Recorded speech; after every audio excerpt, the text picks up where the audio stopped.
Decía el poeta, así como la luz, sin dejar de ser luz, se descompone en varios colores, la verdad, sin dejar de ser verdad, se descompone en varios criterios.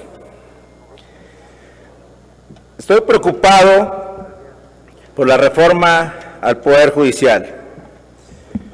Y estamos preocupados porque no se trata solo de modificar algunas cuantas hipótesis que establece la Constitución, sino estamos preocupados por el modelo de país que se está desarrollando.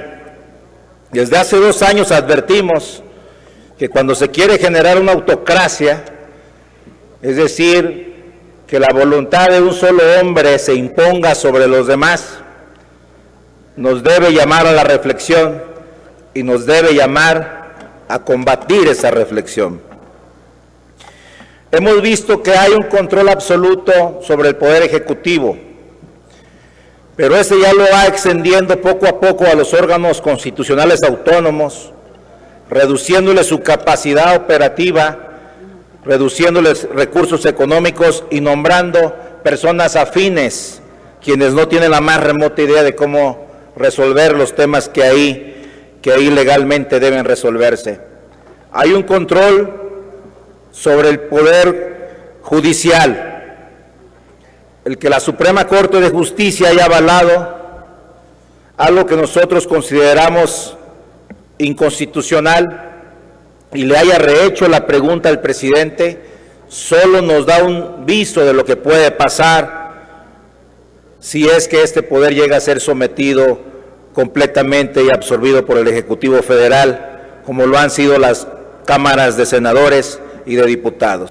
Estamos frente a un peligro latente de que de alguna forma la división de poderes ya no impere en este país.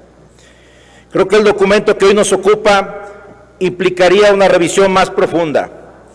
Creo que la Suprema Corte debe tener facultad de revisar los acuerdos generales que emita el Consejo de la Judicatura.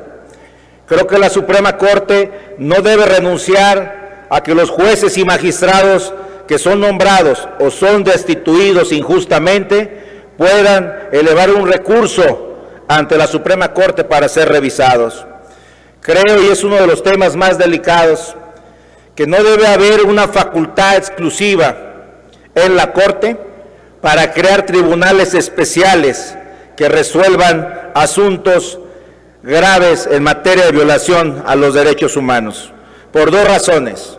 Porque en este país, cuando nace la Constitución de 1857 y lo retoma la Constitución de 1917, no debe de existir tribunales especiales para juzgar absolutamente nada. Si una persona debe ser juzgada o un grupo de personas deben ser juzgados por tribunales previamente establecidos, con leyes previamente publicadas y expedidas anteriores al hecho. Hoy no se puede crear un tribunal especial por decisión de ningún órgano del Estado, y eso incluye a la Suprema Corte de Justicia. ¿Y por qué? Porque no se ha quedado perfectamente claro qué quiere decir graves violaciones a los derechos humanos. Porque si nos concretamos a escucharla de manera general, lo que estaremos viendo es que cualquier violación a la ley se puede considerar una violación grave a los derechos humanos y por lo tanto se podrían implementar tribunales especiales para juzgar a personas específicas.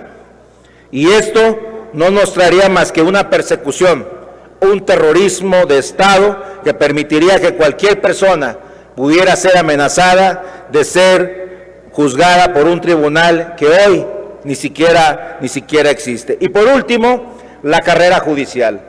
Si bien es claro que ha habido señalamientos de nepotismo y de que muchos jueces y magistrados, incluyendo integrantes del Consejo de la Judicatura Federal y de la Suprema Corte, tienen familiares trabajando, lo que debemos de hacer es revisar los exámenes de admisión, la carrera judicial, sancionar a quien contrate a una persona que no tenga la capacidad para desarrollar su cargo y no solamente porque es su familiar. Creo que debemos ir más allá de eso y no solamente excluir a todas aquellas personas que legítimamente se graduaron, han hecho la carrera judicial y se encontrarán con el impedimento grave de que alguno de sus familiares ya trabaja en el Poder Judicial. Por lo tanto, mientras esa persona siga ahí, nunca podrán ser contratados.